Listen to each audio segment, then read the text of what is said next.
less marketers tend to claim they understand SEO, whereas whenever there's a conversation about attribution, you get very few questions. Like, I've never very often been asked, what attribution model are we using, or are you using? Is it first touched, last touched, U-shaped, whatever? Rarely get that question. So I think they understand what it is, but they don't necessarily understand that there's a lot more to attribution than just the word and saying this is where customers come next. from. I feel that in our world today, logic is, if we actually can automate logic, emotional intelligence becomes the real competitive edge, because brands can then read the room at scale and always outperform those that just read the dashboard. So it's better to know why your customers feel the way they're feeling. If you can track sentiment, I think you'll be way ahead of those that just looking at the pipeline and what is coming there based on data. You want more than data.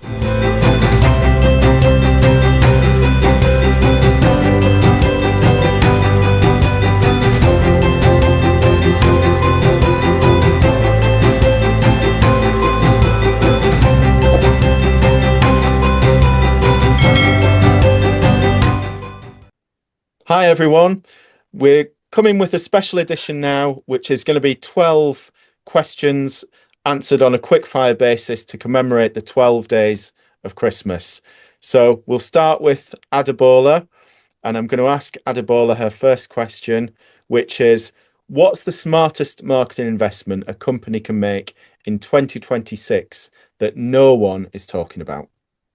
AI infrastructure, not tools, infrastructure. Because everyone is buying the shiny AI apps, but very few are investing in the plumbing that actually makes these tools actually work. The clean data, the orchestration of the layers, the integration of the systems that allow intelligence to flow. If you fix that foundation, every pound you spend on marketing becomes 10 times more effective. Over to you, Tom. What's more dangerous, dodgy attribution, or letting the CFO have a quick look at your campaign plan? Well, good question. Both very dangerous, but I'd say it's got to be dodgy attribution, because if you get that wrong, the whole view and perspective you have on what's working, what's not working will be very different to reality. Whereas if you let the CFO have a quick look at your campaign plan, it's likely that that's not the only look they're going to take. So even if they misinterpret something, it can be corrected, and you can have the conversation with them again. So now over to you, Adebola. And your second question is, in an AI-driven world, what's more powerful than data and why? Sentiment. Data tells you what people did, but sentiment really tells you why they did what they did and what they'll do next. I feel that in our world today, logic is, if we actually can automate logic, emotional intelligence becomes the real competitive edge, because brands can then read the room at scale and always outperform those that just read the dashboard. So it's better to know why your customers feel the way they're feeling. If you can track sentiment, I think you'll be way ahead of those that just looking at the pipeline and what is coming there based on data. We want more than data. We want sentiment. Now over to you, Tom. Second question. What's the one marketing metric you keep if the CEO forced you to delete all others? Sounds very harsh, doesn't it? So I think first of all, I would say the metric that in my current working life is very important is we've got this figure that shows how many touch points marketing had on a closed deal. So that's when a deal is signed. We can see how many marketing touch points there were on that deal. It wasn't one, the figure is in double digits. And that's the one metric I think tells the story of marketing. It shows that marketers had an influence in getting the deal signed, but it also shows us the breadth of that relationship. And that's the one that I definitely want to keep. So now your third question, Adebola. What's one thing marketers should stop doing if they want their AI to actually work? Stop throwing your AI on top of chaos. Because if your data is broken, your systems are not integrated, your processes are not consistent, AI will only amplify that mess. So we want AI to actually multiply clarity, not confusion, because AI is not a miracle worker. It's just a multiplier. So whatever you have now, this is a good time. When everybody's trying to figure it all out, now is a good time to look at what foundation you have and make them seamless, make your systems integrated, get your process consistent. If you have to document them, please do that. Because when you have that on, then AI can multiply the greatness that you are as a process, as a brand, as a company, as an organization. So over to you, Tom. What's one thing marketers pretend to understand, but they definitely don't? I think this is quite an easy one to answer. Yeah. It would have to be actually there's two things I've contradicted myself now, but there's two contenders for this. I think the first one would be search engine optimization, and the second one would be attribution. And I'm Mm, going to go with attribution because less marketers tend to claim they understand SEO, whereas whenever there's a conversation about attribution, you mm, get very few questions. Like I've never very often been asked what attribution model are we using or are you using? You know, is it first touched, last touched, U-shaped, whatever? Rarely get that question. So I think that's they understand what it is, but they don't necessarily understand that there's a lot more to attribution than, you know, just the word and saying this is where customers come from. yeah. So that is the number one for that. Hmm. Okay, so now time for your fourth question, Adebola. What's the most underestimated force in marketing right now? This is so easy. And I'm sure many people understand why it's them, it's people at the center of it. It's user generated content. That's the most underestimated force right now. Folks with a phone, folks with a tablet, folks with an opinion. We're in the era of distributed influence. It's not sitting with just a few folks or folks that are empowered by numbers in their platform. You can have 10 followers and have a point of view that catches on to people, and immediately you are a star. So people trust people now, brands. We've heard that many times, but it's so real now. They don't like polished adverts. They don't like corporate messaging. A creator with 2,000 real followers can still shift behavior more than your 200,000 pound campaign. So UGC is the modern word of the mouth, and is also massively undervalued. So if our brands right now, what I would say is, how do I create content or how do I create stuff around my campaigns that has a UGC element to it? No matter what, think about it, be creative about it, and ask even your AI tools to say, give me an element for this campaign that would inspire user generated content. And you might find a winner in that. Yeah, Now, definitely. cool. Now Tom, what's the biggest myth about CMOs that you're a CMO anyway? So what is the big myth about you guys that you wish will die already? So a good question. And I think there's some data around this actually. And I've seen in my peer group of CMOs, you know, I'm in various different CMO networks, and it really surprises me how often some of those people are looking for jobs regularly, you know, cycled in and out of CMO roles. And I think the biggest myth is that by changing a CMO, that will change the results from bad to good. You know, if the results are bad in a business, if a business is struggling for growth, um, a CMO change is unlikely to affect that immediately. It's a bit like changing a football manager. You know, obviously, if marketing looks really bad, is really bad, is doing all the wrong things, overspending the budget massively, there's probably some fundamental problems going on with that CMO. Yeah. But if that's not the case and the CMO is working hard, maybe the product's not good, maybe the customer service isn't good, maybe there's something else going on. Changing the CMO will not get that business out of the mud. And I've seen lots of great CMOs in and out of jobs, and I'm thinking, why has that business got rid of that CMO and replaced them with this other person because they were doing a great job, doing some great marketing? So that's the biggest myth.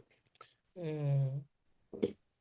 Okay, so now it's time for your penultimate question, Adebola, which is, what's one technology or capability you would protect at all costs? It's the customer intelligence layer. And these are the systems that help you just understand the customer behavior, the customer sentiment, and their and their intent in real time. Because without that, you're really running blind. So everything else, your channels, tools, formats, everything else will evolve around that. So it's also a real practical aspect of my work every day.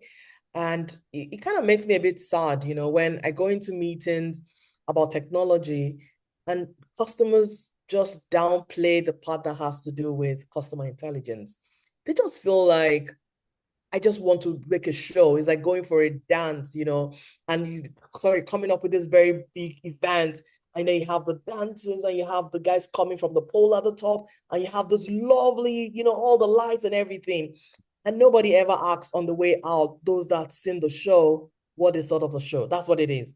So everyone is trying to build things, but nobody's really asking the customers what they feel about the products that we're putting out there. So if there's a customer intelligence layer that would help your business get some feedback, I would say you should invest your capability.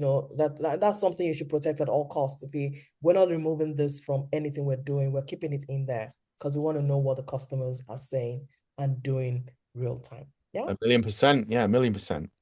Cool. So yours will be, what's the boldest marketing decision you've made that actually worked? I'm not sure the words actually should be in there, but that worked. There's a couple I could think of here, but I think any CMO going into a new role is usually given the choice to replace what's there and start afresh or keep what's there. Um, More than once in roles I've taken, I've decided to keep what's there rather than start afresh. So I'm talking here about the team or people that are in place because usually in any business, there are things that are working well, things that are working very well. If you change the team completely and start afresh, you lose that legacy and you lose some of that tradition of what's worked well. Usually, marketing professionals are great at picking up new skills, learning, they're very open-minded, so you can shape and craft a team that's already there. And that's to me usually makes more sense than starting again. So they're a bold decision because you're on the accountable for that decision. If it goes wrong, it reflects on you and it gives you a difficult start. But each time I've done that, it's worked really well. So that's what I would stick by. And now for your last question, Adebola. If you could give every CMO one superpower for 2026, what would it be? Systems thinking. This is an easy answer. You need to start to think systems. And what this means is the ability for you to see your marketing team and all you do in marketing, not as an isolated tactic, but as a connected ecosystem. So there are various things feeding into marketing. So your data, your content, your AI, CX, your brand, your performance, all feeding into each other. So there's nothing sitting in a silo. If you have any content or any part of your marketing infrastructure that is sitting on its own and is not feeding into other ones, then you're really, really losing out. So CMOs who can think in systems will build machines, and everyone else will just keep building campaigns and running campaigns. But a CMO is thinking about the different aspects of how everything speaks to each other and working with the different teams, product team, working with the CTO, working with the CF, whatever team you need to make sure that's all that everything is connected in an ecosystem. Working that, then you're really building something, and then you continue to be the leader within your organization. That's my take on that. Very good. Cool. And then last question for you, Tom. If you could instantly give your team one superpower, what will it be? This is another great question. I think it would be something to do with time. So the Okay. ability to control time, to get more time, also to travel backwards and forwards in time. So, if they could, sometimes when I speak to the team who are brilliant, I'm very fortunate in that respect. But I would love to have had them with me on some other experiences I've had so they could see what happens, that they could experience that and understand what I'm talking about now when I refer back to it. And equally, to have the ability to move forward in time to see whether a campaign works really well or how it could be improved. I think that will be a superpower that will be amazing to have. So, some of the younger members of the team, I say and predict their future, where will it be in 10 years' time, 20 years' time? I think it will be in a great place, but I'd love to give them the ability to move forward and have a look at what some of that looks like. And of course, it would benefit the present as much as anything in the future or the past as well. So that would be the superpower, definitely. That's why you should be the CMO of the year. Seriously, thinking about your team and always trying to give back to them. Nice. Well, we both know, we can't do anything without a Yeah, great team of people, don't we? And it's I think, you know, in all the teams that have worked really well, there's been this magic ingredient, which is the ability to collaborate, to trust, to move forward together, and to be empowered, and that comes from the CEO, it comes from the CMO, it comes from us as individuals, doesn't it? But I think there's definitely it's that magic in any marketing team or function in a business. You've got all the things that we would expect people to do and all the things that we know we need to do. yeah. But in that recipe, there's got to be some magic ingredients. And I'm a big believer as part of that is, well, I think we both are. Part of that is a little ingredient having a sense of humor, and a little bit of that is trying to do things differently and differentiate and so on. So there's all these little magic ingredients that make a big difference. In the spirit of that, so that's all saying Christmas, the best holiday, the best season, the best to you and your family as you prepare for the new year in 2026. Tom, Definitely. Happy Christmas, everyone, and thanks for watching again. And we look forward to seeing you in 2026. bye bye. Cheers, guys. Bye, everyone.